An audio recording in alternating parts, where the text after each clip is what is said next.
You might be on time, alias. I am not on time. I don't know what this is about the YouTubers I know, including myself, and being on time just being an absolute issue. I don't know what to say, guys. Welcome to the show. This is Thursday night. Last night of the will be streaming in the week. I am your host, Stuart Davis, flawed man of God, humble parishioner at a church just outside of Richmond, Virginia. Not a pastor, not a biblical scholar, and I haven't been to seminary. Not trying to get you to join my church or donate to any special cause, just in the word daily, trying to do it better each and every day. Sometimes I do it right, and many times I'll do it wrong. But no matter what, if you're on here catching me stream, you're going to be hearing my honest takes on what I have to say. Guaranteed.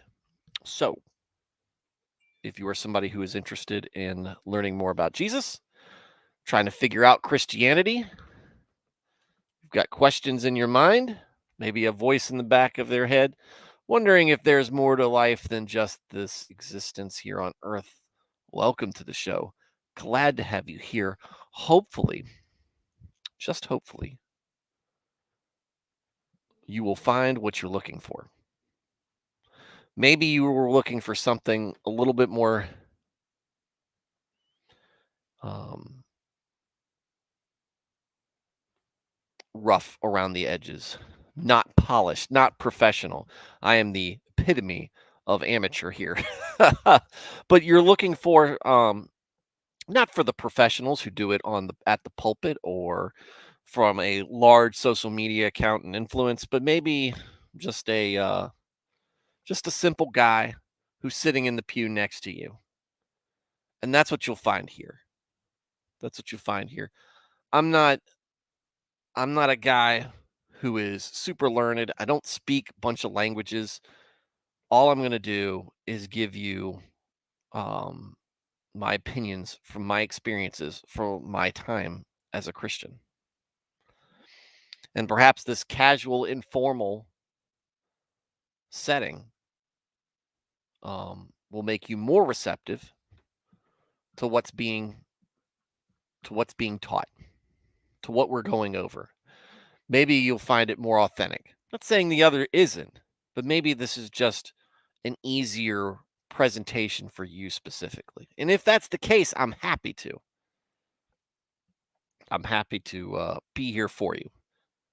And if you already are a Christian and you just enjoy Christian discussions um, and topics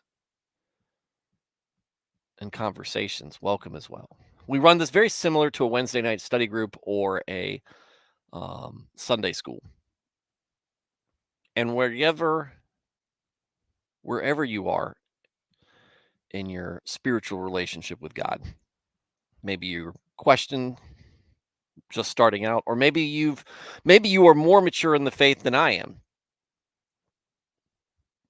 Regardless, hop in that chat.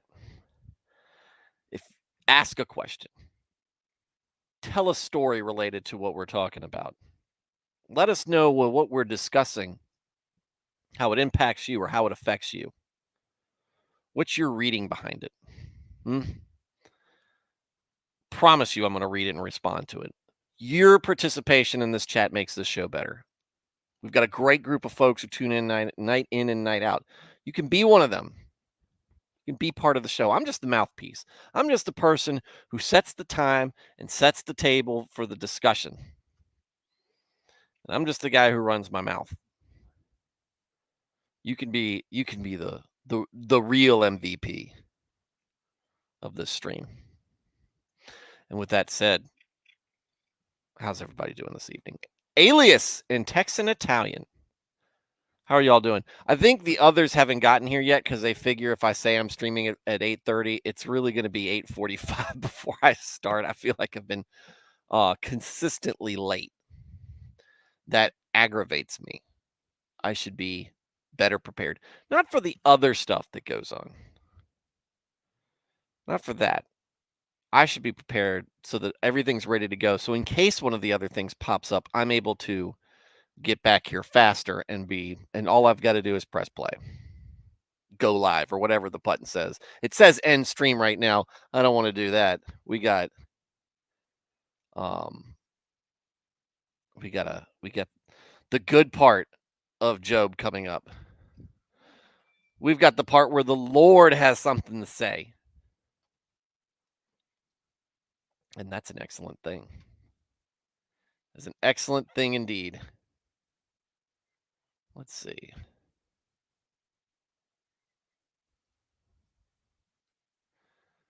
Uh, uh, uh.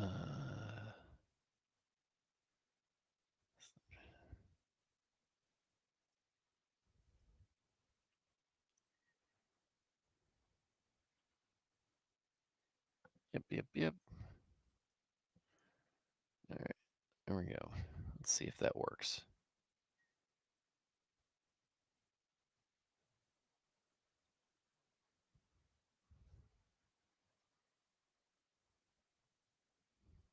It's not working. It's not doing what I want it to do. Anyways, all right. So we're going to talk about Job tonight. Hopefully, the rest of the folks will file in. They're also probably not used to me actually streaming on Thursdays. It's been a while since I've had a full week. Yeah, full week, Monday through Thursday, streaming uninterrupted. Had a late one last night. Alex Moore's here. Good evening, Mr. Moore. How are you doing? We finna talk about Job tonight. I don't want this to be a short stream. I want this to be a long stream. And now by me saying that, I'm going to have the opposite effect. Just like when I say it's going to be a short stream and ends up being a long stream. Here we go. Well, since we're going to end to a new section of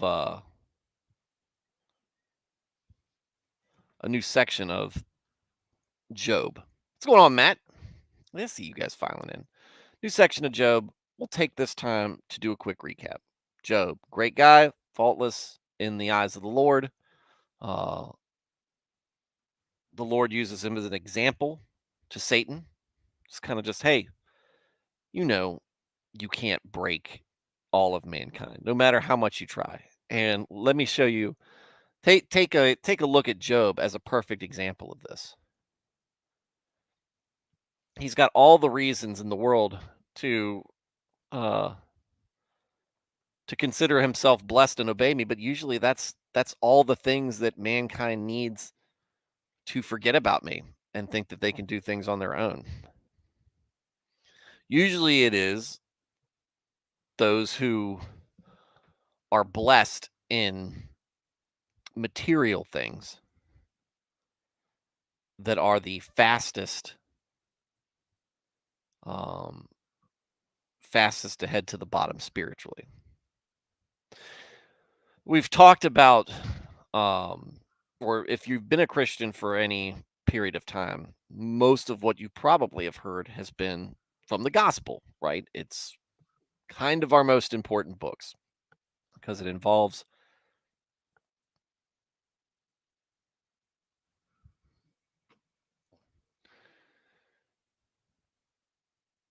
it involves Christ teaching on earth in front of us, performing miracles and, telling us what we need to do and reminding us what the spirit of God's law is intended to be. And there is a parable there. I'm going to skip ahead for a bit. A parable where a rich prince, noble, ruler comes up to Jesus and he's kind of bragging about the things that he does. I obey all the rules. I do all these things. I am without sin. What else? What do I need to do to secure my place in heaven? And Jesus says, sell all your things and follow me. give all your stuff to the poor, to the widows and orphans. Take all your possessions and give them up and follow me. And at that point, the man walks away sad because he had great wealth and he didn't want to get rid of it. Um, Now, a lot of folks of the progressive persuasion in Christianity want to use this as a way to say rich people don't make it into heaven. Rich people are generally evil, etc. But I'm going to remind you guys that that's not what the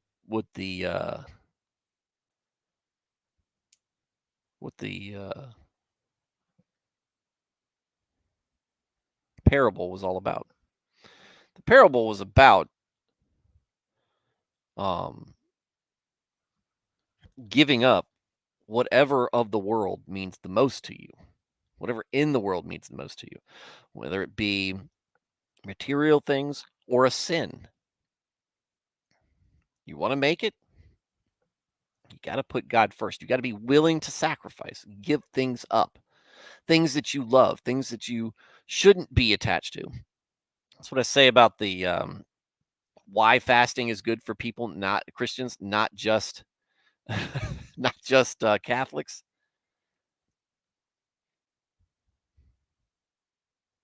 Fasting's biblical, but just think about it. If there's something that you got going on in your life that you can't be without it for 40 days, within reason, right? I'm not saying don't eat for 40 days or don't work your job for 40 days.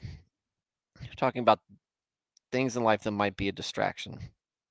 Video games, anime, whatever it is. If you feel like you can't go without it for 40 days, maybe you should.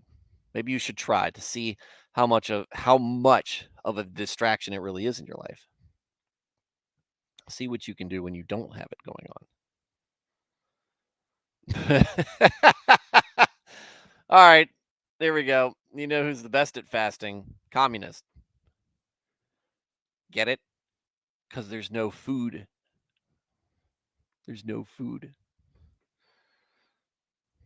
Is it fasting or hungering?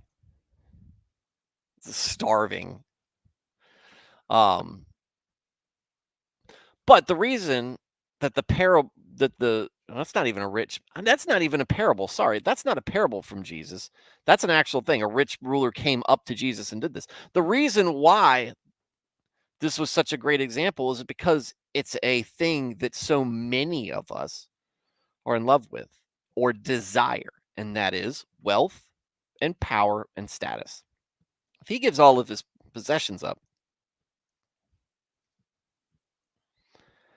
and he follows Jesus, he's no longer in a position of power. He's no longer a rich man, and he is a subordinate to Christ, right? A man who is going to eventually be put to death.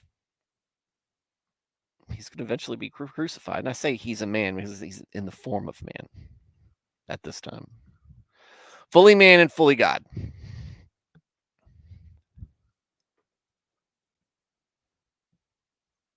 And so this is a great place to start, because what we see with even our heroes in the Old Testament, like David, is when they have all these things, they've got the power, they've got the status. Sometimes they get complacent with their righteousness. Job doesn't have this. Job doesn't have this problem. He is blessed and he gives credit to God. Sounds a lot like Abel at the beginning in Genesis.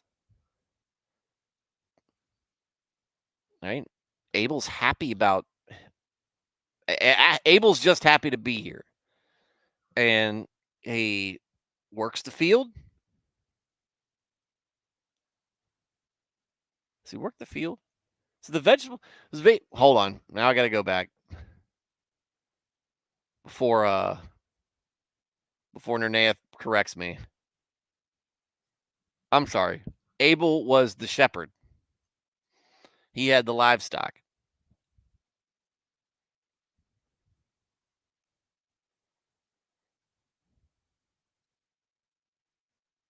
Abel had the livestock. And he gave the best of his flock to God. And God was very pleased about it. Job, in a similar fashion, tries to live a righteous life and honor God in the best way he can. So God uses him as an example to Satan. Satan says, I can corrupt him. I can turn him against you. And because without all these things you've blessed him with, he's not gonna stay loyal to you. I bet you if you took all that away, it wouldn't be a problem. So God goes, okay, try it. And so Satan does. Job's without has his kids taken away from him, has his property taken away from him, has his possessions taken away from him.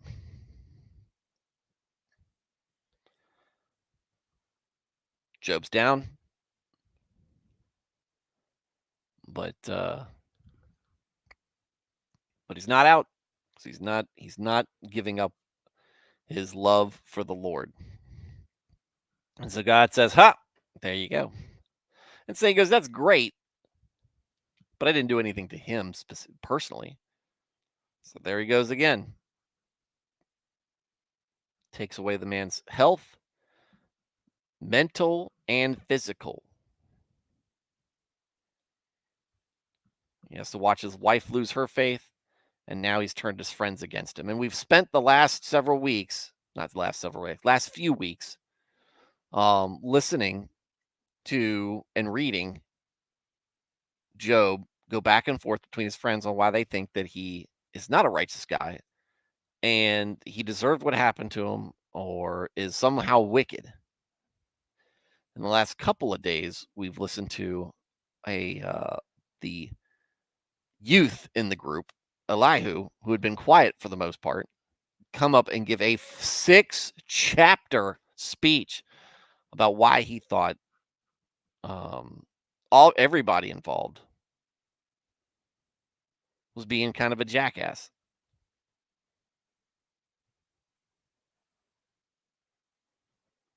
But now we're going to start in chapter 38. And now it's time to be serious because it's about to get real serious. And last night I gave us a little precursor, little sneak preview on what's going to happen. Elihu's, I mean, we don't even know if Elihu is done yet.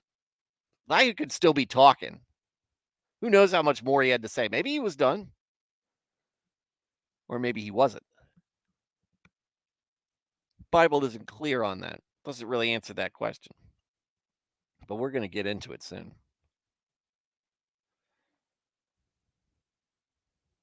Dresden, welcome to the show, sir. Your dad said, hunger after righteousness, stew every day. Matt Feltley says, I have a wall hanging. All my plans, all my dreams, I lay before the Lord, for I know the plans for you to give you a future and a hope. Jeremiah 29:11. It's a good one. It's a good one. One that I've had to, and you follow it up, tough to abide at times. It's one that I've had to come to terms with in his time. Kind of dealing with it right now.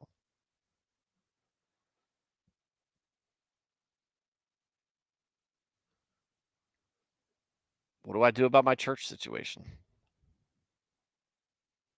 It's difficult. It's difficult. But it is what it is. And Alias following up with an amen. And I thought this said it first, Alias. Amen, Matthew. F, as in F to pay respects. Maybe that is what it means, but now I think it means Matthew Felty. Anyway, let me bring the screen on board.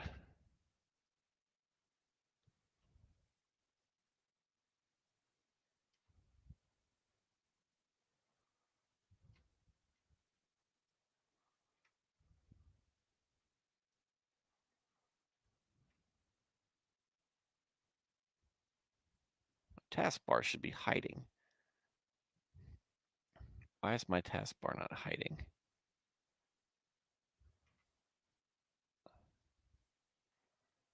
The heck? Whatever.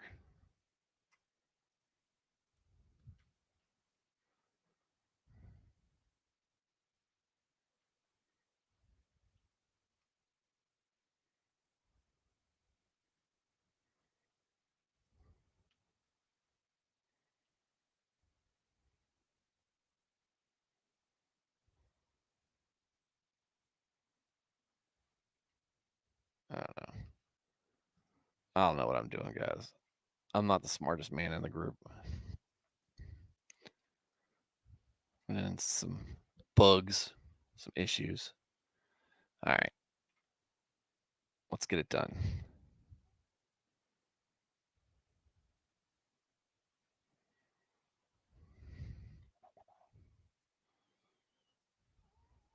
All right. God speaks now to Job in chapter 38. Then the Lord answered Job out of the whirlwind and said, "Who is this that darkens counsel, questioning my authority and wisdom by words without knowledge? Now gird up your loins like a man, and I will ask you, and you instruct me. Where were you when I laid the foundation of the earth? Tell me if you know and have understanding. Who determined the measurements of the earth, if you know? Or who stretched the measuring line on it? On what on what were its foundations fastened? Or who laid its cornerstone? When the morning stars sang together and all the sons of God, angels, shouted for joy? Or who enclosed the sea with doors when it burst forth and went out of the womb? When I made the clouds its garment and thick darkness its swaddling band, and marked for it my appointed boundary, and set bars and doors defining the shorelines. And I said, this far you shall come, but no farther, and here your proud waves shall stop. Since your days began, have you ever commanded the morning and caused the dawn to know its place, so that light may take hold of the corners of the earth and shake the wickedness out of it? The earth is changed like clay into which a seal is pressed, and the things of the earth stand out like a multicolored garment. Their light is withheld from the wicked, and the uplifted arm is broken. Have you entered and explored the springs of the sea, or have you walked in the recesses of the deep?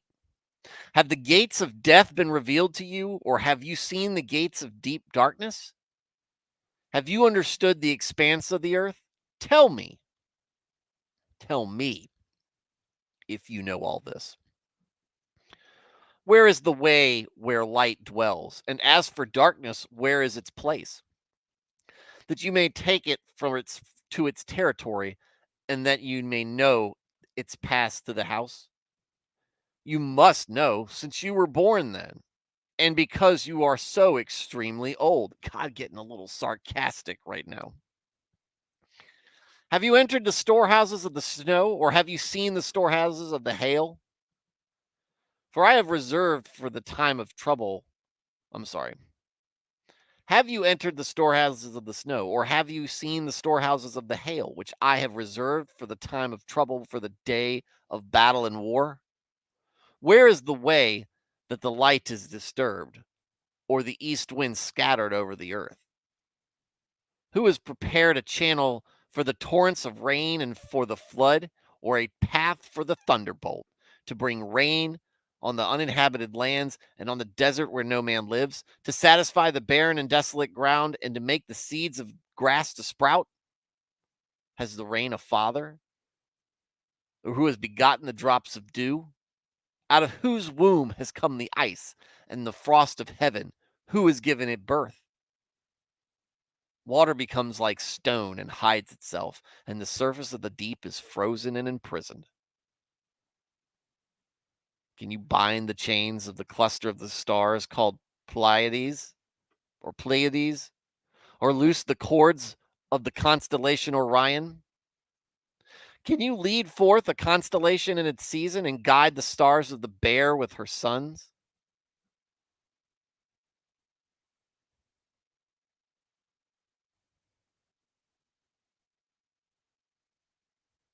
Do you know the ordinances of the heavens? Or can you establish their rule over the earth?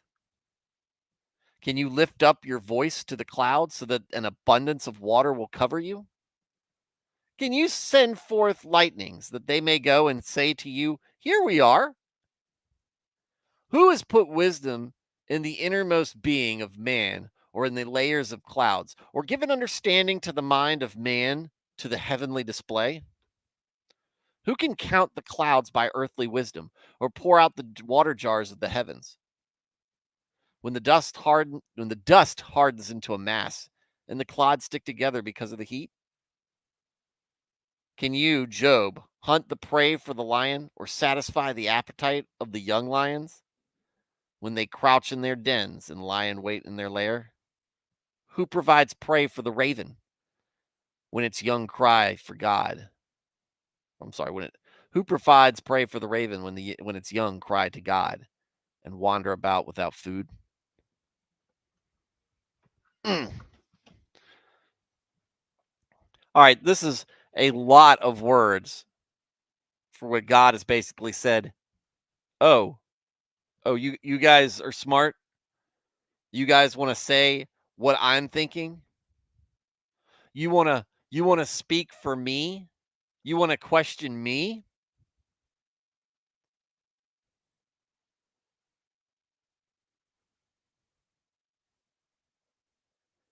Well, then clearly you guys have been around as long as I have.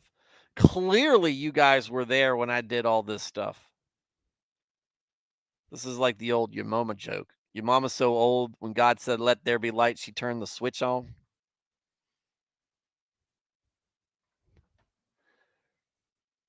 Clearly you guys know. So tell me, were you there? Did you have any input in this?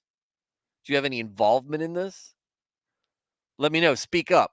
Speak up. I'm interested in hearing this. This is incredibly sarcastic.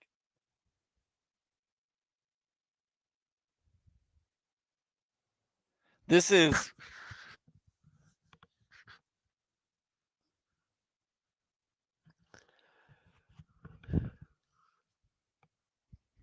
this is a father talking to his sons who are all talking like they know something and they know nothing. There's a lot of footnotes here, so I'm going to go up here. So it says in 38:3 when it says, "Now gird up your loins like a man, and I will ask you and you instruct me."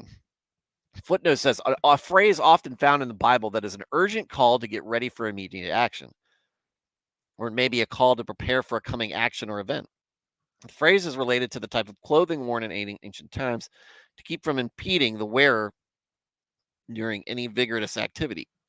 Example, battle, exercise, strenuous work, etc. etc. The loose ends of garments, tunics, coats, cloaks, mantles, etc., had to be gathered up and tucked into the girdle. The girdle was a band about six.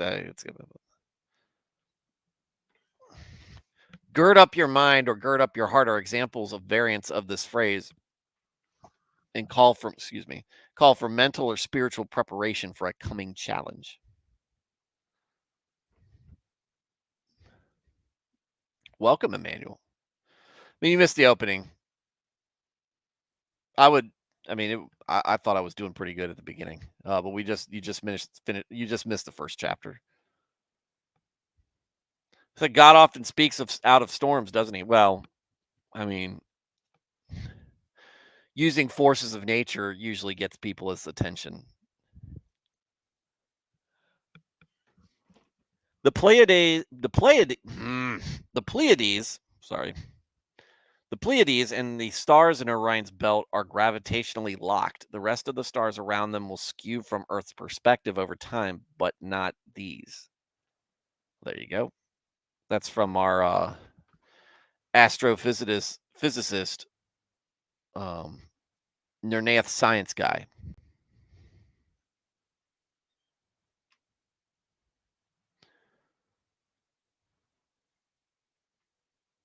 let's see. This sarcasm is gonna continue. This kind of sarcasm. It's gonna continue a little bit. To me, there's the all right. Y'all have seen Willy Wonka and the Chocolate Factory, right? The original with Gene Wilder. Somebody pointed this out to me when I was a teenager that part of the reason they liked the movie so much was because Gene Wilder is so incredibly sarcastic and condescending to everybody on there. And if you watch the movie, that's where so much of the humor is. So much of it is the um all these people who think they know everything, act like they know everything, lack simple humility, spout running their mouths, behaving how they want to, and really making fools out of themselves in front of the others. And um, all along, Wonka is just as condescending and patronizing as possible. We in the audience appreciate it. And some of the other characters do when it's not being done to them. There's a couple of double takes. But it kind of feels like there's themes here.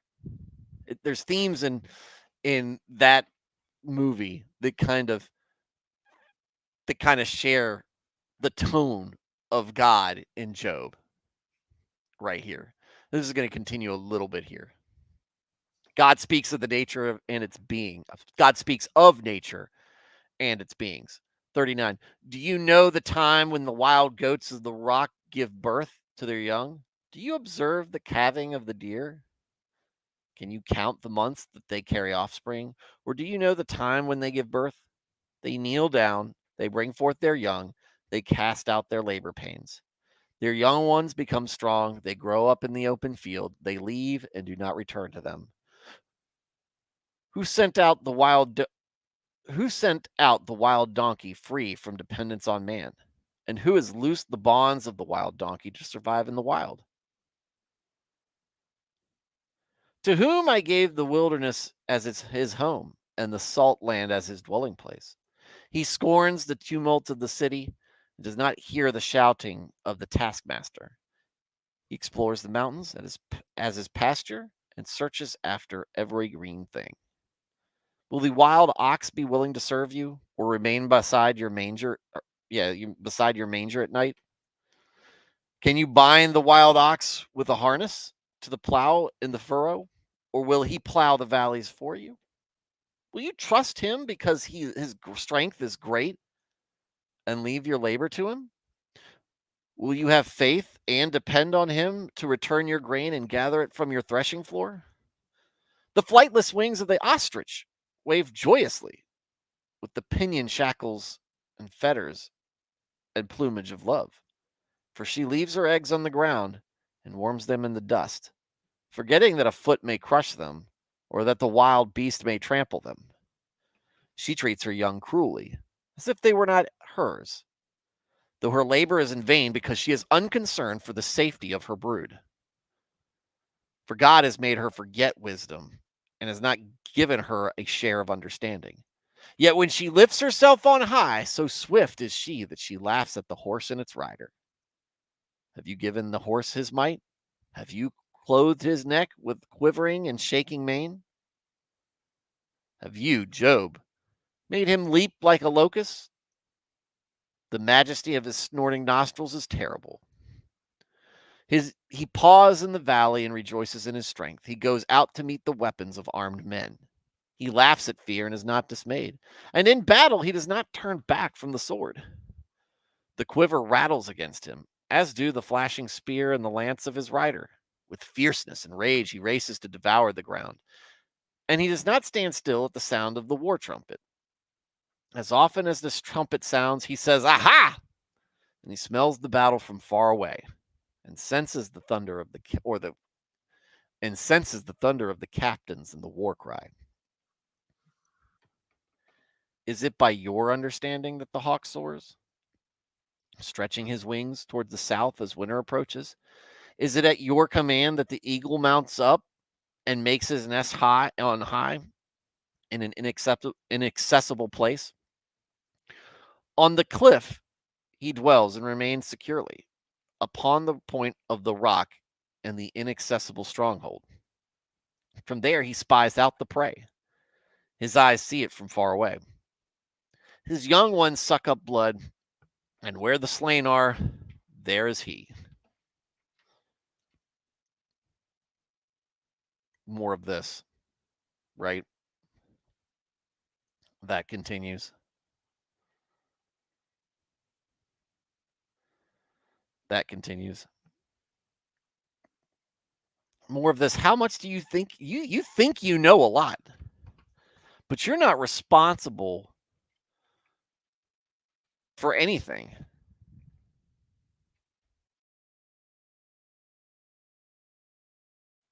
And you don't know why stuff happens.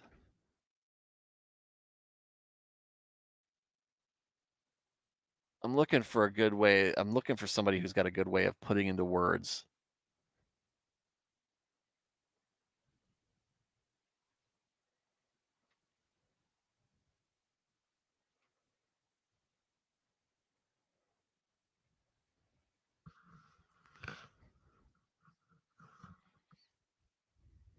Here we go. This is from Theology of Work. God's first question to Job sets the tone of their mostly one-way conversation. Where were you when I laid the foundation of the earth? Tell me if you have understanding. Employing some of the most spectacular creation language in the Bible, God reveals his sole authorship of the wonders of creation. Well said. This has strong resonances with work. Our work reflects our creation in the image of God, the great creator. But here, God dwells on work that only he is capable of doing. Who laid its cornerstone? Who shut the sea with doors? Is it by your wisdom that the hawk soars, which we just read? Curiously embedded in the midst of God's authority over the natural world is a profound insight into the human condition. God asked Job, who has put wisdom in the inward parts or given understanding to the mind? The answer, of course, is God. At once, this both affirms our search for understanding and demonstrates its limits. The wisdom God puts in our inward parts makes it possible for us to yearn for an answer to find the mystery of suffering.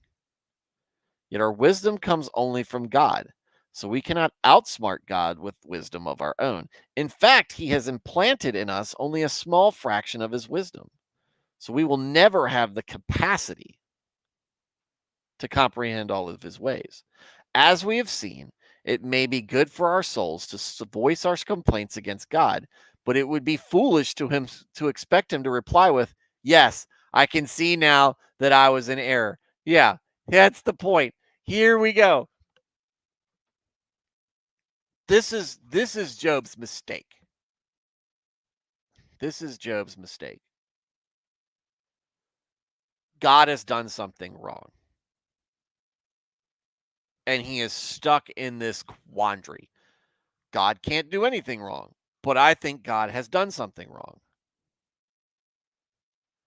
Instead of just going, it's God. God's done this for some reason, and it should be fully justified. I need to stop trying to defend it or trying to rationalize it, but just accept that it happened and understand that perhaps, just maybe, God has a plan and knows what he's doing. And again, if you guys are looking for why Job did this, a lot of people think that Job is a cruel book. By the way, again, that came from Theology of Work. It's commentary on the Bible. This is me giving commentary on that commentary in case this ever becomes a thing. This is a complaint a lot of people have about Job that, oh, I can't believe God would use the suffering of Job, the murder of his family, the affliction on his skin and health just to make a bet with a subordinate, a rebel of his rule, Satan. This is this is an awful thing. Why would God do such an awful thing? This is shoddy behavior. And on the surface that makes sense. But again, this works on layers. What is Job become? What is Job's suffering become for untold amounts of people who go to Job, who are in the faith and not in the faith, to go to the book of Job to better deal with the problems that we come across in life? Job is so incredibly important to people, myself included in that. And I'm not thinking about that in the sense of, well, it was important to me, so it must be important to other people. No, there are a lot of people who run to Job or cherish what happens in there so that they can go through things. Now, I'm not saying that this has to be the reason God did it, but it is awfully convenient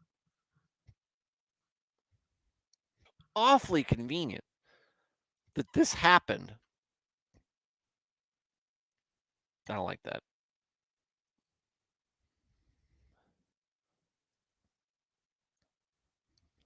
Awfully convenient that this happened, and so much, and it ends up this account ends up in the Bible.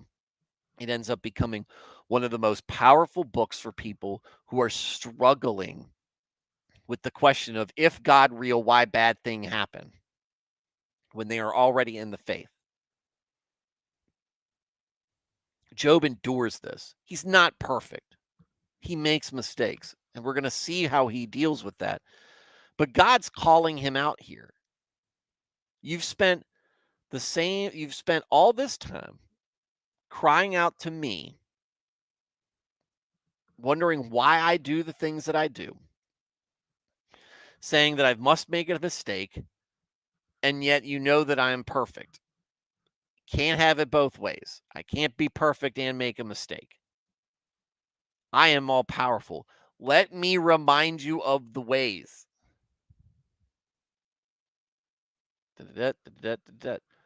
So why don't you just have faith that my will be done? He dealt with it well at first when he said, naked I came into this world and naked I shall leave.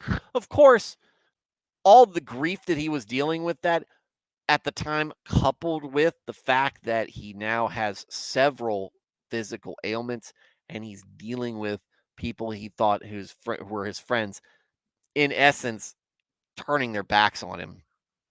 Or, I'm sorry, not necessarily turning their backs on him, but, um, accusing him of things that he didn't do.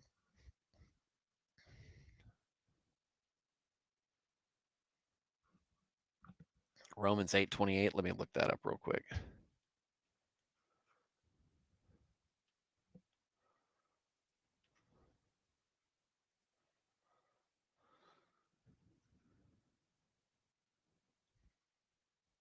Now, we know with great confidence that God, who is deeply concerned about us, causes all things to work together as a plan for the good for those who love God and those who are called according to his plan and purpose. Oh, this is a very big Calvinist verse passage that they use to basically they use as evidence that their brand of theology is correct.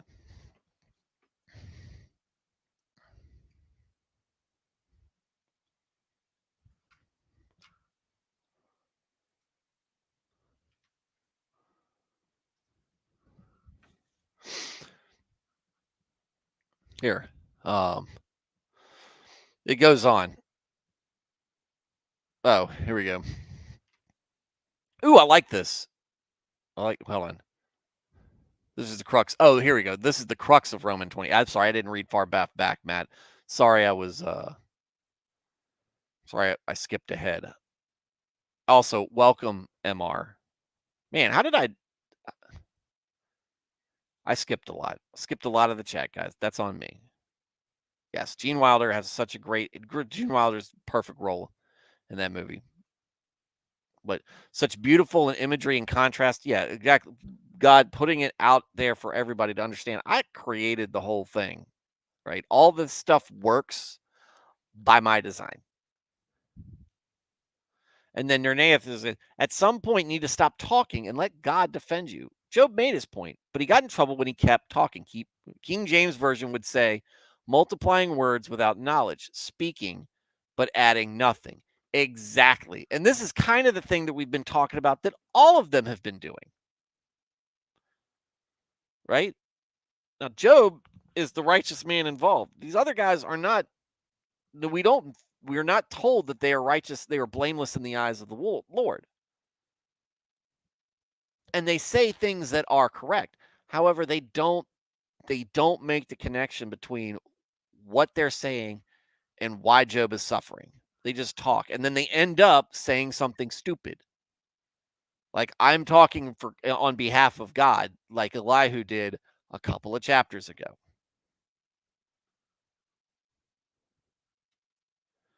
This article goes on. Further pursuing this unequal encounter, God issues an impossible challenge to Job. Shall a fault finder contend with the Almighty? That's a little bit further down. Most commentators suggest that God is giving Job a larger picture of Job's circumstances, much like someone who stands too close to a painting and cannot appreciate the artist's perspective. Job needs to step back a few steps so that he can glimpse, if not fully understand, God's larger purpose with greater clarity.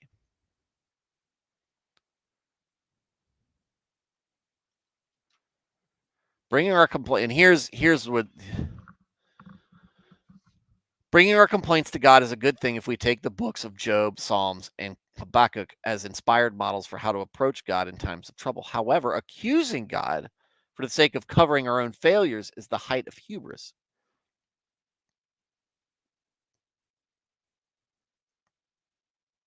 Job gets the audience with God that he has been asking for, does not answer his question whether he deserved the suffering he experienced.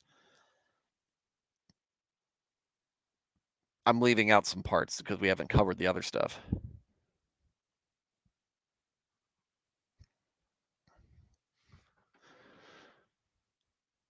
If we are looking for a reason for Job's suffering, we will not find it either. I thought it was very clear why there was a reason for God's suffering. On the one hand, Job's ordeal has given him an even greater appreciation for God's goodness. I know Job's relationship with God seems to have deepened. He has become wiser as a result. He appreciates more than ever that his former prosperity was not due to his own strength and power, but the difference is only a matter of degree. Was the incremental improvement worth the unutterable loss? We don't get an answer to that question from Job or God. That's fine.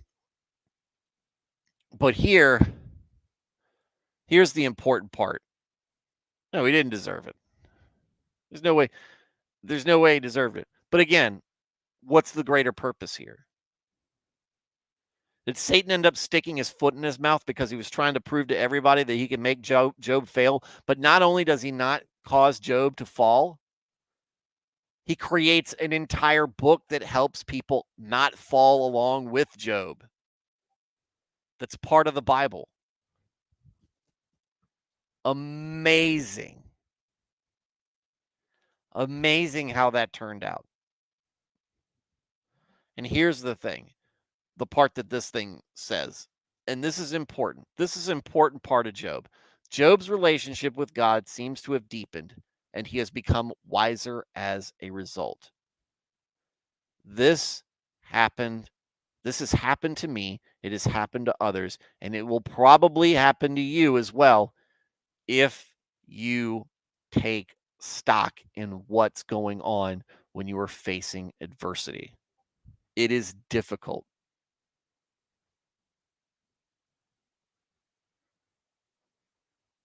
It is difficult.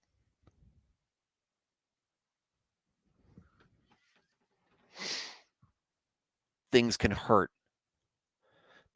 Things can feel like you've been bent over someone's knee and just had your back broken on it. You can be humiliated. You can be stricken with personal or physical loss, pain, disease. You might suffer in mediocrity. You might just be in a rut and you can't get out of it. Maybe you're just mid and it bothers you and you feel hopeless.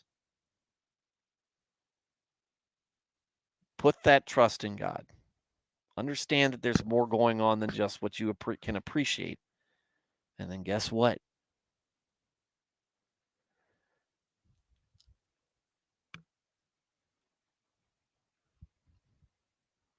Guess what?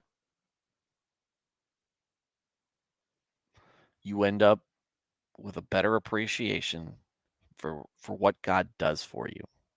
And not just the blessings, not just giving you life,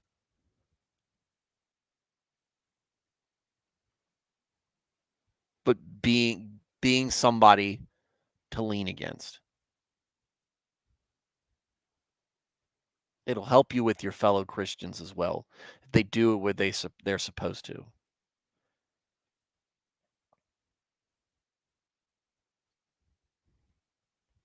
For your spouse, when you can be dependent, when you can have people who are dependable, you have a God who is there for you.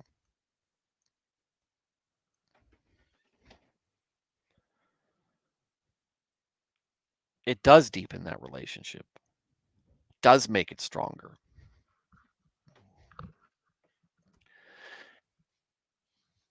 And God's not unsympathetic to this. I'm sure God understands Job's suffering because he ends up doing worse to himself when he sends Christ down to be born, live, be a fully perfect life, and be humiliated, castigated, stabbed, beaten, marched through the streets naked, put on a cross, and crucified. Why? Why?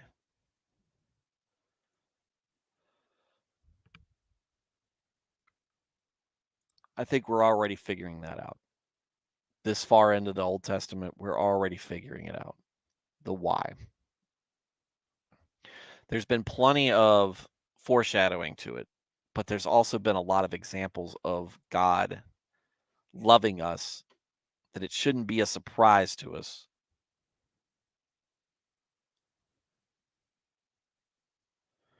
That he would be willing to sacrifice to be not just as an example on what we're supposed to be, but how much we matter to him. How much you matter to him.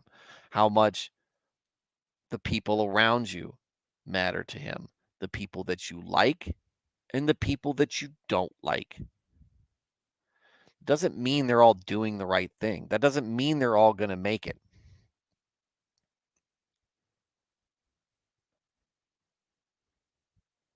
That doesn't mean he doesn't care about them.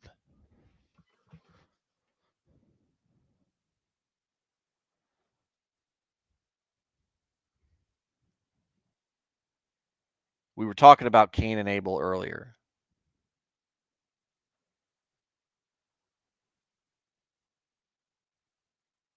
Cain's problem was God loved what Abel was doing more than what Cain was doing. Not that God didn't care about Cain. Cain made it about himself. Cain made it about why am I not getting the same results as my brother.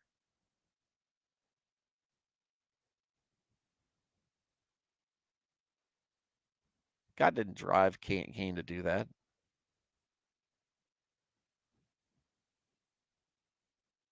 And when he asked God, why do you do this? Isn't it obvious? He gives me the best. He offers up the best. You give me just whatever. I don't need this to sustain me, but it shows me where your heart's at. Not that I didn't know it already, but it's nice to see the overtures. Actions are sometimes better than just feelings. I could say, "Oh yeah, I'll give the best of my I'll give the best of my money to God. I'll give the best of my ex to God, my time, my effort. I'll give that all." It's easy to say that. It's harder to do it. Put it in action. There you have it. All right. Tonight's Thursday. We are going to finish Job on Monday. We're going to finish Job on Monday. And then we're going to get into Psalms. Psalms is the next book. And I'm interested in how Psalms and Proverbs are going to go.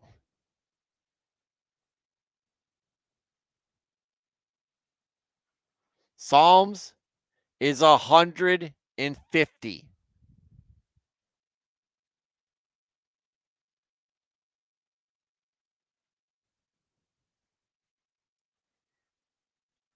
But most of them are short. So we'll see how much discussion we get out of them. And we might do more than 2 a night. We'll see. We're going to start with 2 a night and see what's going on. Like I said, I'd like to get to the point where we're all breaking this stuff down to where we're doing 1 chapter a night. And there are going to be places like in Isaiah, maybe, where we are doing 1 chapter a night. But again, I'm excited about this. All right, guys. We're going to finish it. Like I said, we're going to finish it up on Monday. I want you guys to have a great weekend. A nice, safe weekend. Nice, relaxing weekend, hopefully. A nice, productive weekend. Whatever. I know I got a lot on my plate for this weekend, but I'm excited about it. Either way. Alias, Matt Felty, Alex Moore, MR Nernaeth, Emmanuel, Dresden, Texan Italian. Thank you guys. Thank you guys. Guys are awesome. Keep being in the chat. Keep doing what you do. I love it. And I appreciate you. To everybody else who is listening along and either can't or won't comment, that's fine. Understand if you can't, understand if you won't. If you are unwilling to. I'd say I'd love to have you in the chat, but I'm just happy that you're finding some content that you find content that you enjoyed that you continue to come back to. To everybody catching this on replay, thank you for listening, and I hope to catch you live sometime. All of you guys can like the channel, like this episode, subscribe if you haven't, and share this with other folks who you think might want or need to hear this. But in the meantime, guys, have a great weekend. Like I said, good night and God bless.